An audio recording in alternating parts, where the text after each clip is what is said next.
কলকাতা টিভিতে আপনাদের স্বাগত জানাই। গুড মর্নিং কলকাতা নিয়ে আপনাদের সঙ্গে রয়েছে আমি জহিতা। বারুইপুরে বিরোধী দলনেতা শুভেন্দু অধিকারীকে হেনস্থার প্রতিবাদে বিধানসভায় হট্টগোল, তুমুল বিক্ষোভ বিজেপির। অধিবেশন থেকে ওয়াকআউট বিজেপি বিধায়কদের। স্পিকারের বিরুদ্ধে স্লোগান, শাউটিং। পোড়ানো হলো স্পিকারের কুশপুতুল। সদনের বাইরে কাগজ ছিঁড়ে আগুন পুড়িয়ে প্রতিবাদ গেরুয়া বিধায়কদের। বিধানসভার স্পিকার বিমান বন্দ্যোপাধ্যায়ের বিধানসভা কেন্দ্র বারুইপুরে প্রতিবাদ কর্মসূচি নিয়েছিলেন এ রাজ্যের বিরোধী দলনেতা শুভেন্দু অধিকারী। তার নেতৃত্বে বারুইপুরে যখন বিজেপি বিধায়করা এই প্রতিবাদ কর্মসূচি করতে গিয়েছিলেন, সাধারণ মানুষের প্রতিরোধের মুখে পড়েছিলেন বলে অভিযোগ করেন তারা।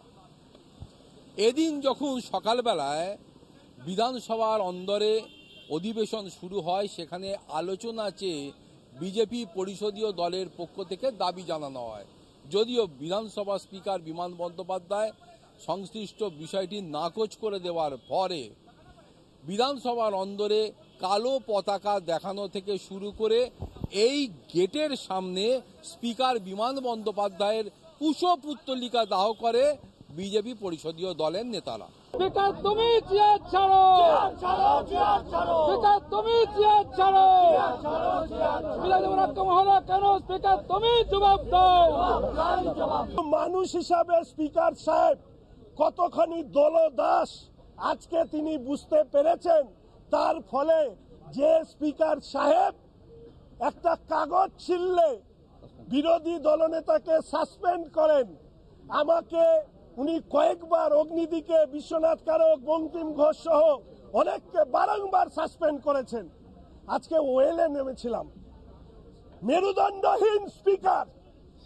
কিভাবে আমি যখন চেয়ারে অধিষ্ঠ হয়েছি তখন কিভাবে আমি অধিষ্ঠ হয়েছি সেটাও ওরা জানে, এবং স্পিকার চেয়ার কখন কিভাবে ছাড়বে আমাদের গণতান্ত্রিক প্রক্রিয়া রয়েছে, সংবিধানে রয়েছে। কিন্তু এইভাবে চিৎকার করে স্পিকারের দিকে দৌড়ে এসে চেয়ার ছাড়ানো এইসব কোনোদিন হয়নি, এবং ওরা এই যে অস্থিরতা সৃষ্টি করার চেষ্টা করছে। কোথাও গিয়ে কি রাজনৈতিক যে সৌজন্য সেটা কি হারিয়ে যাচ্ছে? রাজনৈতিক মোকাবিলা তো রাজনৈতিকভাবেই করতে হবে। ভারতবর্ষে কেন এ রাজ্যে 34 বছরের বাম জমানাতেও কখনো কোনোদিন দেখা যায়নি যে এ রাজ্যে যখন হাসিম আব্দুল হালিম তিনি বিধানসভার স্পিকার ছিলেন, তার বিরুদ্ধে বিরোধী রাজনৈতিক দল কখনো এইভাবে বিধানসভার গেটে কুশপুত্তলিকা দাহ করে প্রতিবাদ জানিয়েছে। রাজনৈতিক মহলে প্রশ্ন উঠতে শুরু করেছে, তাহলে কি রাজনৈতিক সৌজন্যতার সংজ্ঞা ক্রমশই বদলে যাচ্ছে? প্রশ্ন উঠছেই। ক্যামেরায় সুবীর ঘোষের সঙ্গে দুর্গাদাস বন্দ্যোপাধ্যায়, কলকাতা টিভি। ভোটের মাঠে একসঙ্গে দেখা যাবে কিনা তা ভবিষ্যৎ বলবে। তবে বৃহস্পতিবার দাসপুরের এক ক্রিকেট মাঠে একসঙ্গে দেখা গেল বিজেপির প্রাক্তন রাজ্য সভাপতি দিলীপ ঘোষ এবং সিপিএম এর বহিষ্কৃত নেতা তন্ময় ভট্টাচার্যকে। আর গুঞ্জন সেই নিয়ে রাজ্য রাজনীতিতে।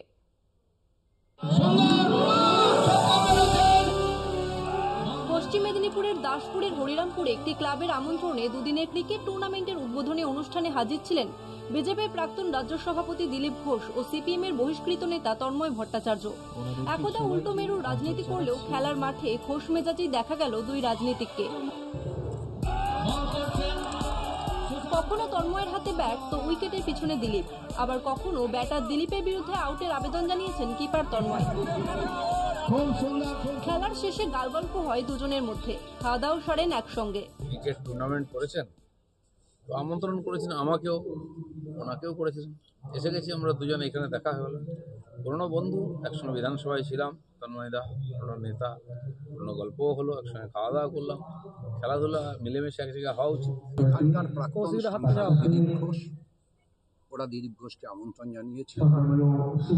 আর এই সংগঠনের যিনি প্রধান রতন মান্না, তার সঙ্গে আমার একটি পূর্ব পরিচয় আছে। ক্রিকেট প্রতিযোগিতার মাঠে একসাথে পাওয়া যাবে না কেন? মহিলা সঙ্গে অভব্য আচরণের অভিযোগে সিপিএম থেকে বহিষ্কার করা হয় দমদম উত্তর কেন্দ্রের প্রাক্তন বিধায়ক তন্ময় ভট্টাচার্যকে। তবে কি একদা বামে বিশ্বাসী তন্ময়ের গ্রামে যাওয়া শুধুই সময়ের অপেক্ষা? জল্পনা রাজনীতির অন্দরে।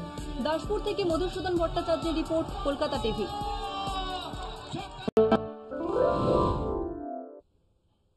হাইকোর্টে ফের ওবিসি শংসাপত্র মামলা। জরুরি জনস্বার্থ মামলার অনুমতি দিল কলকাতা হাইকোর্ট। অভিযোগ, ফের রাজ্য জুড়ে ত্রুটিপূর্ণ ওবিসি সমীক্ষা। হাইকোর্টে বাতিল হওয়া 113 সম্প্রদায়ের ওপরে সমীক্ষা বন্ধের আবেদনে নতুন জনস্বার্থ মামলা অমল চন্দ্র দাসের। জনস্বার্থ মামলার অনুমতি দিলেন প্রধান বিচারপতি ডিভিশন বেঞ্চ। রাজ্যের মোট জনসংখ্যার উপরে সমীক্ষা করে প্রকৃত ওবিসি খুঁজে বের করার আবেদনও করা হয়েছে মামলায়। অমল চন্দ্র দাসের মামলাতেই বাতিল হয় প্রায় 12 লক্ষ ওবিসি সার্টিফিকেট, যা বর্তমানে সুপ্রিম কোর্টে বিচারাধীন।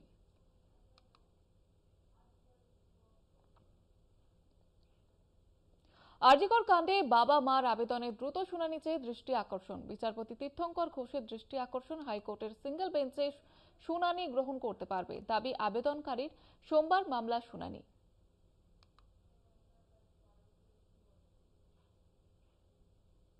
বুধবার বারুইপুরের শুভেন্দুর মিছিল নিয়ে মামলা। বিজেপির কনভয় আক্রমণ করা সত্ত্বেও কেন এফআইআর হয়নি? এফআইআর করার নির্দেশ দিক হাইকোর্ট। বিচারপতি তীর্থঙ্কর ঘোষের এজলাসে সোমবার শুনানি।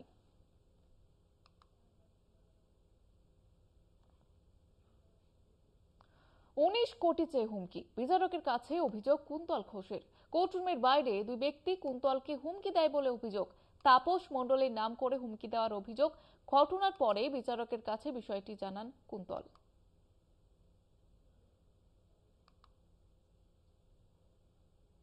আজকে ট্রায়ালের ডেট ছিল, সেই মতো আমি আসি। তো সাক্ষ্য গ্রহণ চলছিল, তো আমাকে দুজন অপরিচিত লোক আমাকে বাইরে ডেকে নিয়ে গেলেন। দেখে আমি কোনো দেখিও নি। একজন ছিলেন কালো জামা পরে, চোখে চশমা ছিল তার। তিনি আমাকে বললেন যে তাপস দা 19 কোটি টাকাটা এক্ষুনি দে। আমি কিসের টাকা? আমি বললাম যদি কিছু আপনার বলার থাকে গিয়ে বিচারককে বলবো, আমাকে বলতে আসেন কেন? বলছি তুই টাকা দিবি কিনা বল, যদি টাকা এক্ষুনি না দিস তোর কিন্তু খবর হয়ে যাবে এবং তোর ফ্যামিলিকে যা করতে আমি করে দেবো। এই কথাবার্তা বলার পরে আমি ডাইরেক্ট গিয়ে বিচারককে গিয়ে বলি এবং সেখান থেকে উনি বলেন যে সিআইয়ের কাছে জানাতে। সিআই আমাকে বলেন যে হেয়ারস্ট্রিট থানায় গিয়ে অভিযোগ জানাতে। তো আমি হেয়ারস্ট্রিট থানায় এসেছি অভিযোগ জানানোর জন্য। জামিন পেলেন শান্তনু বন্দ্যোপাধ্যায়। প্রাথমিক নিয়োগ দুর্নীতিতে জামিন পেলেন তিনি। ইডি মামলায় আগেই জামিন পেয়েছিলেন শান্তনু। এবার সিবিআই মামলায় তিনি জামিন পেয়েছেন। জেল থেকে ফিরলেন শান্তনু বন্দ্যোপাধ্যায়। প্রাথমিক নিয়োগ দুর্নীতিতে জামিন শান্তনু বন্দ্যোপাধ্যায়ের।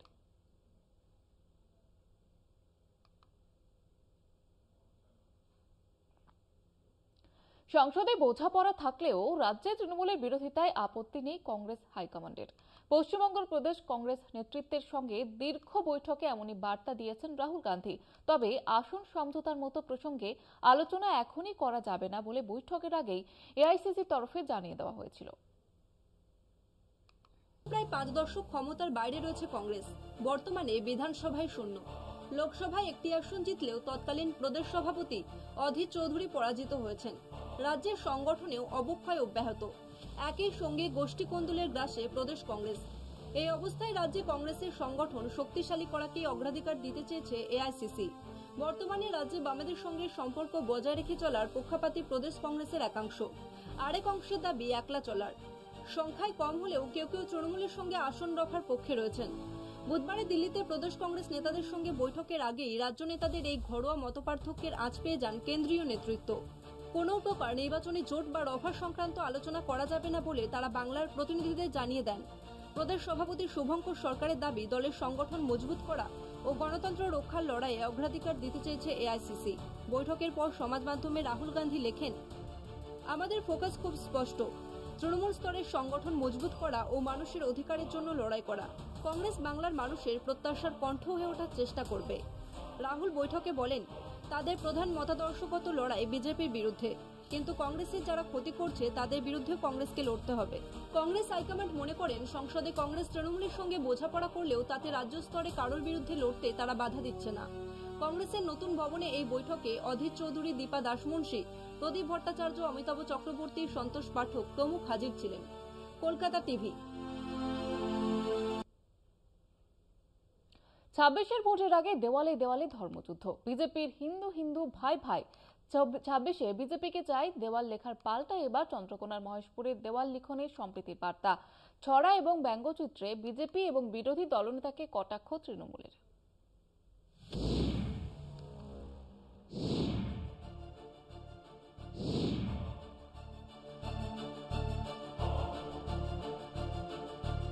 বিধানসভা অধিবেশন থেকে শুরু করে রাস্তাঘাট সব ক্ষেত্রেই হিন্দুত্বের কথা বলে কোমর বাঁধছে বিজেপি।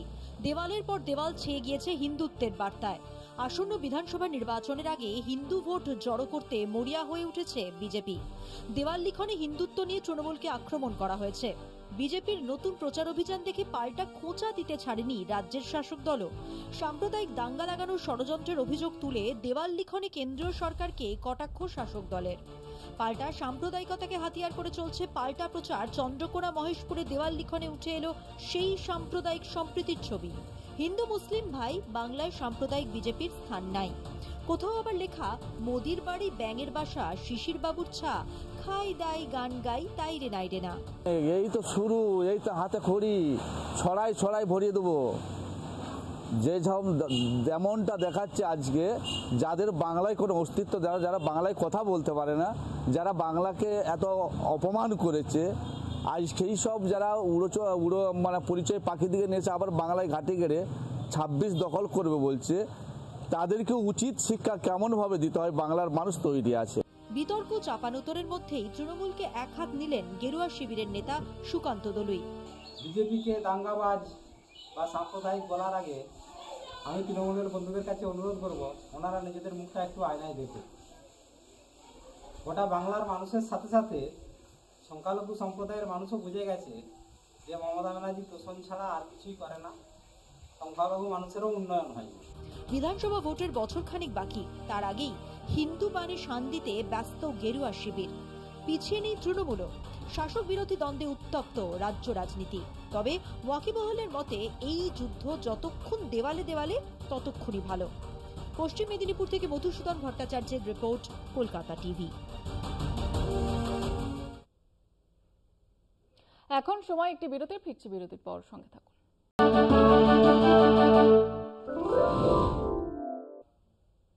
বিজেপির প্রাক্তন কেন্দ্রীয় মন্ত্রী অশীতিপর সাংবাদিক এবং লেখক অরুণ শৌরি তার সাম্প্রতিক বই the new icon Savarkar and the factors এই লিখেছেন বিনায়ক দামোদর সাভারকার তার দীর্ঘ রাজনৈতিক জীবনে এমন অসংখ্য দাবি করেছেন যা মিথ্যা।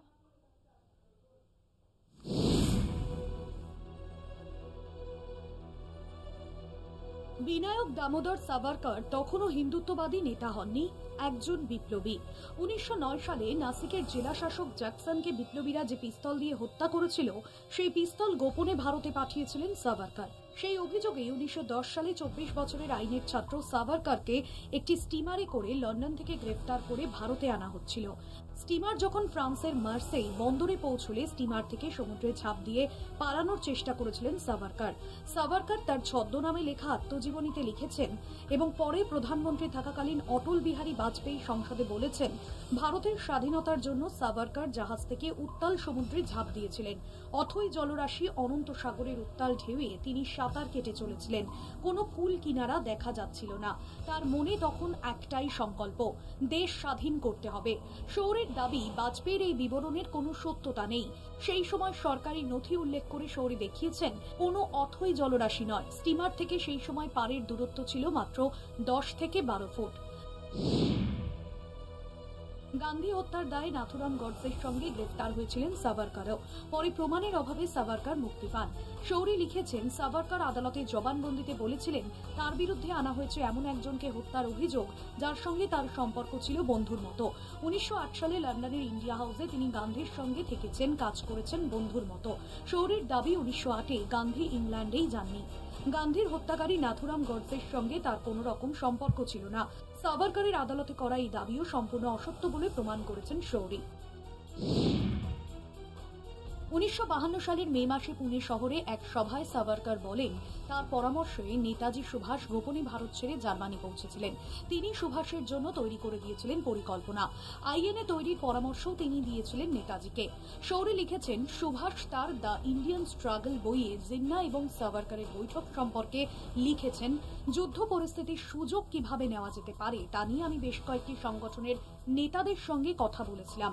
দেখলাম জিন্নার তখন একমাত্র ভাবনা কি করে ভারত ভেঙে পাকিস্তানের পরিকল্পনা সফল করা যায়। আর সাভারকারের সঙ্গে কথা বলে মনে হলো তিনি আন্তর্জাতিক পরিস্থিতি সম্পর্কে মোটেই ওয়াকিবহাল নন। নেতাজি লিখেছেন, দুই নেতার সঙ্গে কথা বলে বোঝা গেল মুসলিম লীগ এবং হিন্দু মহাসভার কাছ থেকে ভারতের স্বাধীনতার জন্য আমাদের কিছুই পাওয়ার নেই। কলকাতা টিভি। মানুষের ভোটে জয়ী হয়ে বিভিন্ন রাজ্যের বিধায়কদের কারো কারো সম্পত্তি কোটি কোটি টাকা, কারো আবার সম্পত্তির পরিমাণ নেহাতি কম। বিধায়কদের সম্পত্তির বিবরণ নিয়ে সমীক্ষা চালিয়েছে অ্যাসোসিয়েশন ফর ডেমোক্রেটিক রিফর্মস নামে একটি সংস্থা। সম্পত্তির নিরীক্ষে সবচেয়ে দরিদ্র ত্রিপুরা, দ্বিতীয় পশ্চিমবঙ্গ ধনীতম বিধায়ক বিজেপি নেতা পরাগ শাহ। ৩৪০০ কোটি বনাম ১৭০০। একজন ধনীতম, অন্যজন তুলনায় দরিদ্র। মিল একটাই, দুজনেই বিজেপি বিধায়ক।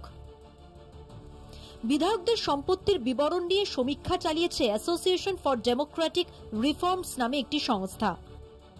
রিপোর্ট অনুযায়ী ধনীতম বিধায়ক মুম্বাইয়ের ঘাটকোপার পূর্ব কেন্দ্রের বিজেপি নেতা পরাগ শাহ। ২ বছরে প্রায় ৭ গুণ সম্পত্তি বেড়েছে তাঁর। ৩,৪০০ কোটি টাকার সম্পদ বিধায়কের। উল্টো দিকে এ রাজ্যের বাঁকুড়া জেলার ইন্দাসের বিধায়ক নির্মল কুমার ধারা, তাঁর সম্পত্তির পরিমাণ ১৭০০ টাকা। দ্বিতীয় স্থানে কর্ণাটকের উপমুখ্যমন্ত্রী ডি.কে শিবকুমার, ১,৪১৩ কোটি টাকার সম্পত্তি রয়েছে কংগ্রেস নেতার। রাজ্যভিত্তিক তালিকায় সম্পত্তির নিরিখে সবচেয়ে ধনীতম কর্ণাটক। ২০২৩ জন বিধায়কের হাতে মোট ১৪,১৭৯ কোটির সম্পত্তি রয়েছে। দ্বিতীয় স্থানে মহারাষ্ট্র। সে রাজ্যের ২৮৬ জন বিধায়কের কাছে রয়েছে ১২,৪২৪ কোটির সম্পত্তি। ২৮টি রাজ্য এবং কেন্দ্রশাসিত অঞ্চল মিলিয়ে মোট ৪,০৯২ জন বিধায়কের সম্পত্তির বিবরণের ওপর সমীক্ষা চালানো হয়। তার ভিত্তিতেই জানা গিয়েছে ধনীতম বিধায়কের প্রথম ১০ জনের মধ্যে ৪ জনই অন্ধ্রপ্রদেশের। এছাড়া তালিকায় রয়েছেন কর্ণাটকের নির্দল বিধায়ক পুত্তুস্বামী গৌড়া, তাঁর সম্পত্তির পরিমাণ ১,২৬৭ কোটি। সে রাজ্যের কংগ্রেস বিধায়ক প্রিয় কৃষ্ণ, তাঁর সম্পত্তির পরিমাণ ১,১৫৬ কোটি। অন্ধ্রপ্রদেশের মুখ্যমন্ত্রী তথা তেলেগু দেশম পার্টির বিধায়ক এন চন্দ্রবাবু নাইডু, তাঁর সম্পত্তির পরিমাণ ৯৩১ কোটি। তাঁর দলের ২ বিধায়ক পি নারায়ণ, সম্পত্তির পরিমাণ তার ৮২৪ কোটি এবং ভি পার্থসারথী রেড্ডি, যাঁর সম্পত্তির পরিমাণ ৭১৬ কোটি, এবং অন্ধ্রের প্রাক্তন মুখ্যমন্ত্রী তথা ওয়াইএসআর কংগ্রেসের প্রধান জগমোহন রেড্ডি, তাঁর সম্পত্তির পরিমাণ ৭৫৭ কোটি। সমীক্ষায় দেখা যাচ্ছে সবচেয়ে বেশি সম্পত্তির মালিক বিজেপি বিধায়করা। মোট ১,৬৫৩ জন বিধায়ক রয়েছেন গেরুয়া শিবিরে। মোট ২৬,২৭০ কোটি টাকার সম্পত্তি রয়েছে বিজেপি বিধায়কদের হাতে। রাজ্যভিত্তিক তালিকায় সম্পত্তির নিরিখে সবচেয়ে দরিদ্র ত্রিপুরা। সেখানকার বিধায়কদের সম্পদের পরিমাণ মাত্র ১.৫১ কোটি টাকা। দ্বিতীয় স্থানে পশ্চিমবঙ্গ। ২৯৪ জন বিধায়কের হাতে মাত্র ২.৮০ কোটি টাকার সম্পত্তি রয়েছে। দেশের সমস্ত বিধায়কদের সম্পত্তির মোট পরিমাণ ৭৩,৩৪৮ কোটি টাকা। কলকাতা টিভি।